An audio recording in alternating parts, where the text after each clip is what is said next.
My own parents betrayed me. They gave my life's work to my sister to be torn apart, thinking I was the failure. But they didn't know the real traitor was already sinking our business. So I planned a revenge that would end in handcuffs. It's a strange feeling, the ground crumbling beneath your feet when you thought you were standing on solid rock. For me, that rock was oak and anvil, our family's artisanal furniture workshop. My name is Brian.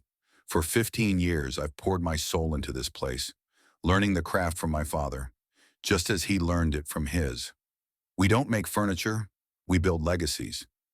Each piece of wood has a story, and I've always seen myself as the storyteller, the guardian of that tradition. The scent of sawdust is more familiar to me than any cologne, and the grain of a century-old oak tells me tales no book ever could. Our business was never about getting rich. It was about pride, about creating something real and lasting in a world filled with disposable junk. But pride doesn't pay the bills. I knew things had been tight. The market changed. People wanted cheap and fast, not handcrafted and timeless. But I never imagined we were on the edge of a cliff. The inciting incident, the moment the floor fell out, happened on a Tuesday. I walked into the workshop, and instead of the familiar hum of the lathe, I was met with silence. My parents were there, sitting at my workbench looking like they were attending a funeral. And next to them, holding a stack of files, was my sister Jessica. Jessica is the family's golden child.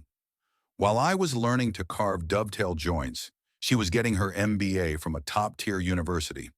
She's a business analyst, a shark in a tailored suit who speaks a language of profit margins and leveraging assets that I've never understood. We've always been different, oil and water. She called my work a boutique hobby, and I saw her world as a soulless spreadsheet. My father, a man whose hands are as calloused and strong as the oak we work with, couldn't even look at me. It was my mother who broke the news. Brian, honey, we need to make some changes. Things are difficult. Difficult? I looked at Jessica, and she gave me that cool, appraising stare. It was the same look she gave a failing company's balance sheet. The company is insolvent, Brian. We're weeks away from bankruptcy. Mom and Dad have signed over controlling interest to me. I'm going to liquidate the non-essential assets and restructure. The words hit me like a physical blow. Controlling interest, restructure, liquidate. They had gone behind my back. My parents, who taught me the value of integrity and tradition, had handed the keys to our legacy over to someone who saw it as nothing more than a column of numbers. I felt the heat rise in my face, a mix of rage and betrayal. Son, we didn't see another way. The bank, they were going to take everything, the house. My father's voice was a whisper, a ghost of its usual confident tone. The family home, the place where I grew up, where my grandfather built the very first workbench, was on the line. They had leveraged everything against the business. Jessica tapped a perfectly manicured finger on a file. My preliminary analysis shows the custom. High-end pieces are the biggest drain. The labor cost is unsustainable. We're going to pivot to a modular, flat-pack design. Higher volume, lower cost. Flat pack. She wanted to turn oak and anvil into a cheap imitation of a Swedish superstore. She was planning to gut the soul of the company, the very thing that made it special, and sell its hollowed-out corpse for parts. The worst part was the look on my parents' faces. It wasn't malice, it was desperation. They had been so terrified of losing everything that they had sacrificed the one thing that truly mattered. I didn't yell, I didn't scream. A cold, hard calm washed over me. This wasn't just a business disagreement. This was a battle for our family's soul. They saw Jessica as the savior, the pragmatic analyst who would rescue them from financial ruin. But I saw the truth. She was the executioner, and she was about to kill the legacy my grandfather started 3 generations ago. They saw me as a stubborn, old-fashioned artist who didn't understand the modern world. They were about to find out just how resourceful an old-fashioned artist can be. I walked out of the workshop without another word. They thought I was defeated. But in that moment, I made a promise to my grandfather, to myself. I would not let his legacy die. If Jessica wanted a war, she would get one. But this war wouldn't be fought with spreadsheets and market analyses. It would be fought with wit, with grit, and with the one thing she could never understand, A deep, unwavering passion for the craft. I'm not sure what my first step is, but I know I can't let this happen. Am I wrong to fight for tradition when our survival's on the line? That's my story so far. What do you all think? Subscribe to the channel, hit that like button, and let me know in the comments what you think my first move should be. I'm going to need all the advice I can get. Hey everyone, it's Brian. I'm back with an update, and things have gotten complicated. First off, thank you for all the comments and support on my first post. It's helped more than you know. Reading your perspectives gave me the clarity I needed. Many of you said to dig into the finances myself, to not just take Jessica's word for it that the company was a sinking ship. You were right. I spent the first few days in a daze, a fog of anger and grief. The workshop felt alien to me, tainted. Jessica had already started making her mark.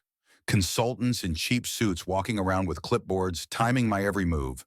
They labeled my custom tools as redundant assets and talked about optimizing workflow by replacing my seasoned maple workbench with a stainless steel table.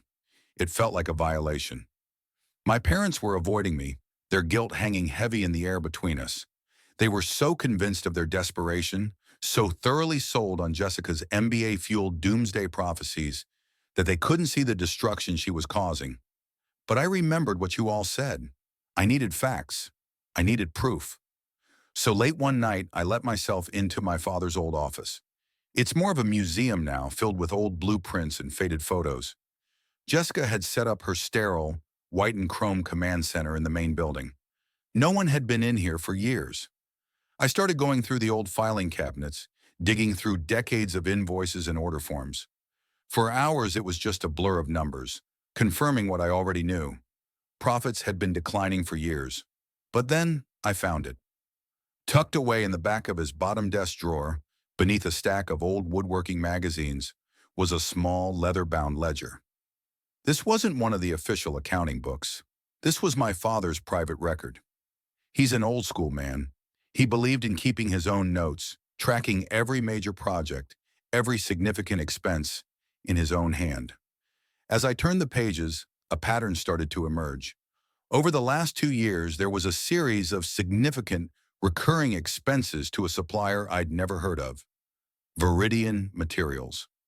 The costs were astronomical, far above market rate for the materials listed. My heart started pounding. I knew every major lumber and hardware supplier on the continent. I'd never heard of Viridian. A quick search online confirmed my suspicion. The company didn't exist. It had a ghost website, a placeholder with no contact information, no address. It was a shell. Then I saw the payment authorizations. Each one was signed off not by my father, but by a stamp of his signature. And next to them, in the margins, were dates and times for wire transfers, all processed through a small, regional bank we never used for business. Someone had been bleeding the company dry from the inside, creating a phantom supplier and siphoning off tens of thousands of dollars. This wasn't just mismanagement. This was a deliberate, calculated attack. This is why we were on the brink of bankruptcy. It wasn't my unsustainable craftsmanship. It was a thief. My first thought was Jessica. Had she created this crisis to force my parents' hand and seize control? It was certainly her style, cold, clinical, and ruthless. But the timeline didn't quite fit. The payments started long before she was officially involved. I sat there in the dark, the dusty ledger open in front of me, and a new kind of anger took hold. This was no longer just about saving the company's soul. It was about uncovering a betrayal that ran deeper than I could have ever imagined. My family was being played, and I was the only one who had a clue. I have to figure out who is behind Viridian Materials. But how do I do that without tipping my hand to Jessica or whoever is really pulling the strings? What would you do in my position? Should I confront my parents with this, or do I continue digging on my own? Let me know your thoughts in the comments below. Hello again. It's Brian. Things have moved fast. The smoking gun I was looking for? I found it, and it's pointed right at the heart of my family. Thank you for the advice on the last update. The overwhelming consensus was to dig deeper on my own before confronting anyone, and that's exactly what I did. I needed irrefutable proof, and now I have it. Following the money trail from the Viridian materials ledger was the key. I hired a freelance forensic accountant, an old friend of a friend who was willing to work discreetly and for a share of whatever we might recover. It took him less than a week. The shell company was registered offshore, but the bank account it was funneling money into was domestic. And the name on that account, it wasn't Jessica, it was my uncle, my father's brother, Eric, Uncle Eric. He was always the black sheep of the family, a man full of charm and get-rich-quick schemes, every one of which ended in failure. He'd borrowed money from my father for decades, always with a promise of a huge return that never materialized. About 2 years ago, after his latest business venture collapsed, my father finally cut him off. We hadn't seen much of him since. Apparently, he decided to start paying himself back. The accountant found it all. Eric had forged a signature stamp. He'd used his knowledge of the business, gleaned from years of hanging around, to create invoices that looked plausible enough to fly under the radar of my aging father, who was less and less involved in the day-to-day bookkeeping. He had systematically embezzled nearly $250,000 from our company. He didn't just put us on the brink of bankruptcy, he pushed us over the edge with a smile on his face. And then came the second gut punch. Who do you think was Eric's primary contact inside the company? The one who helped him understand the ordering cycles and approved the payments on the internal system? A junior accountant named Martin, a quiet, unassuming guy I'd worked with for 5 years. Jessica, in her restructuring, had promoted him. He was now her right-hand man, with access to all the new financials. The pieces clicked into place with horrifying clarity. Eric created the crisis, and Jessica, the savior, swooped in with her pre-packaged plan to dismantle everything I held dear. Were they working together? Was she in on it? Or was she, like my parents, just another pawn in his long con revenge scheme against my father? At this point, I almost didn't care. The betrayal from my uncle was a deep personal wound. He had watched us struggle, knowing he was the cause. He had seen the stress on my parents' faces and kept cashing the checks. The rage I felt before was nothing compared to this. This was a cold, sharp fury. The forensic accountant told me we had enough to go to the police. We could have Eric arrested, prosecuted, but that felt too simple, too clean. An embezzler goes to jail, the company collapses under the weight of the scandal, and my family loses everything anyway. The house, the legacy, all of it gone. No, a public explosion would destroy us. I needed a different kind of justice. I needed to not only expose Eric, but to use his own scheme against him. I needed to reclaim what was ours and build it back stronger than ever. My plan began to form. It's a long shot, and it's risky. It involves playing my sister, my uncle, and our biggest competitor against each other. Jessica, in her infinite wisdom, has been aggressively seeking a buyout offer from Innovate Designs, a soulless corporate giant that has been trying to acquire smaller artisanal shops for years. They're known for buying workshops like ours, gutting the brand, and firing the craftsmen. According to the documents she carelessly left on her desk, she has a meeting with their CEO next week to discuss a final offer. A lowball number that would barely cover the debts and leave my parents with nothing but the clothes on their backs. This meeting is my opportunity. I have the proof of my uncle's theft. I have the knowledge of my sister's desperation. And I have a plan to turn their desperation into my weapon.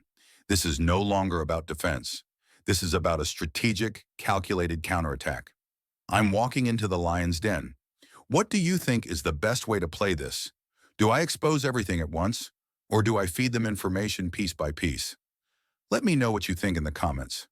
The next update will be after the meeting. Wish me luck. This is it. The update you've been waiting for. I'm still running on pure adrenaline. The last 48 hours have been the most intense of my life, but I can finally say it. The plan worked. It worked better than I ever could have imagined.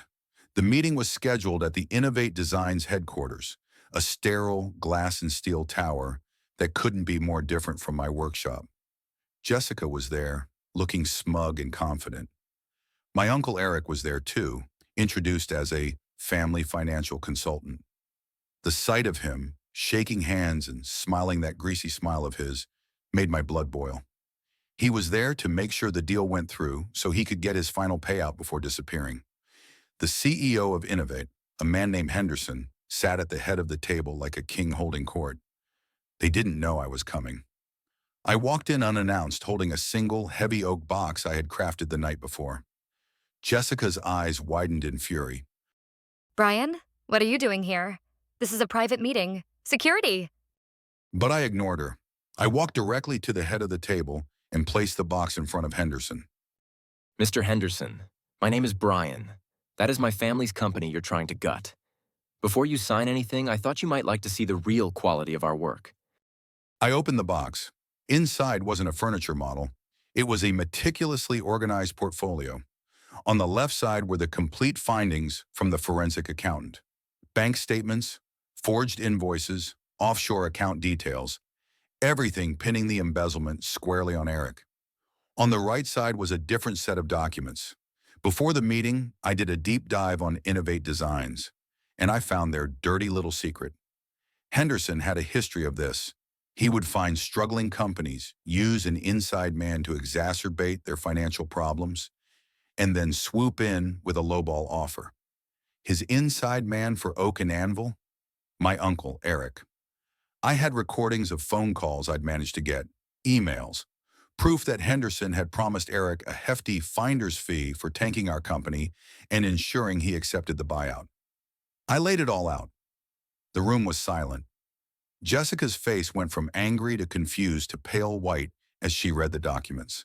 She looked at Eric, who was sweating profusely, his charming facade melting away. Eric, is this true? It wasn't my voice. It was my father's. He and my mother had followed me. I had called them just before I left, telling them that if they wanted to see the truth, they needed to be here. Eric started stammering, but it was too late. Jessica, the pragmatist, the analyst, finally saw the full picture. She wasn't saving the company. She was the final cog in a machine designed to destroy it, manipulated by the uncle she barely knew. Her face hardened. You used us. You used me. Henderson, the CEO, just laughed, a cold, ugly sound. You have no proof I was involved. This is between you and your crooked uncle. Now, if you'll excuse me, this meeting is over. He stood up to leave, but I wasn't finished. This is my company, my legacy, and you will not take it. I have already sent a copy of this entire portfolio to the SEC and the district attorney's office, and to the top 3 financial news outlets. I believe they'll find the story of a predatory CEO in a family-run business that fought back quite compelling. And just as I said that, the doors to the conference room opened. It wasn't security. It was 2 police detectives. My accountant had tipped them off. They walked straight over to a stunned Uncle Eric. The rest is a blur. Eric being read his rights, Henderson screaming at his lawyers on the phone, my parents just staring, their faces a mixture of horror and relief. But the most important moment happened after the chaos died down. Jessica walked over to me. There were no tears, no apologies, just a look of cold, calculated respect. You saved it. I was so focused on the numbers, I couldn't see the story. What now? What now? Now we rebuild, but not the way she wanted and not the way it was. We build it our way, together. The war for Oak and Anvil is over. The war for its future is just beginning. What do you think our next step as a family should be? We've exposed the villains, but the business is still in ruins. How do we start over? Let me know in the comments. Hey everyone, it's Brian, one last time. It's been 6 months since that day in the conference room, and the dust has finally settled. I wanted to give you all a final update and close this chapter of my life. The fallout was immense. My uncle Eric is facing a slew of charges for embezzlement and fraud. Henderson, the CEO of Innovate Designs, was forced to step down after the story broke. The media loved it. A classic David versus Goliath tale. The negative press and the SEC investigation have kept his company tangled in legal battles ever since. The junior accountant, Martin, cooperated with the authorities and was let go. That, to me, was justice. But the real story isn't about their downfall. It's about our rise from the ashes. The business was, as many of you pointed out, still in ruins. We were broke. But we had something we didn't have before, a story, and we had a new partnership. Jessica and I sat down amidst the sawdust in the silence of the workshop. For the first time, we didn't see each other as adversaries. I saw her sharp, brilliant business mind, and she saw my unwavering commitment to quality. We realized we weren't oil and water. We were two essential parts of the same machine. Our new business model was a synergy of our strengths, a compromise born from crisis. We divided Oak and Anvil into two branches. I now run the Legacy Collection, an exclusive high-end line of bespoke, custom-made furniture. It's appointment only. The pieces are expensive, they take time, and they are the embodiment of our family's craft. It's the soul of the company, preserved and elevated. Jessica, in turn, created Anvil Home. She used her business acumen to design a line of high-quality, beautifully crafted, but more accessible furniture. It's not cheap flat-pack junk.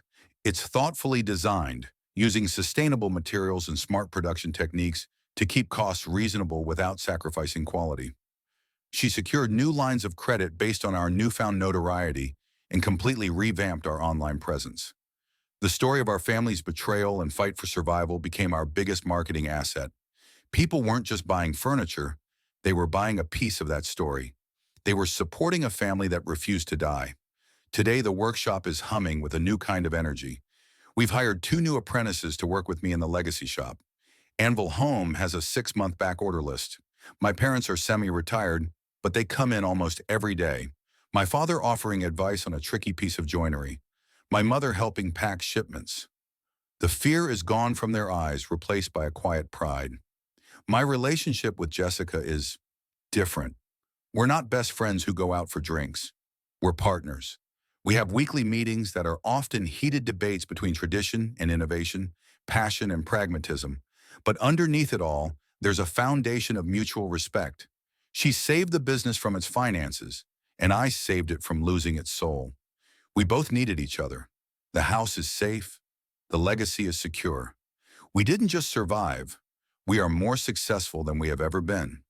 We took the worst betrayal imaginable and transformed it into our greatest triumph. And that, I've come to realize, is the best revenge of all. Thank you all so much for following this journey, for your advice, and for your support. It meant the world to me when I felt like I was standing all alone. If you enjoyed this story, please subscribe to the channel for more content just like this. It's been a wild ride. On to the next chapter.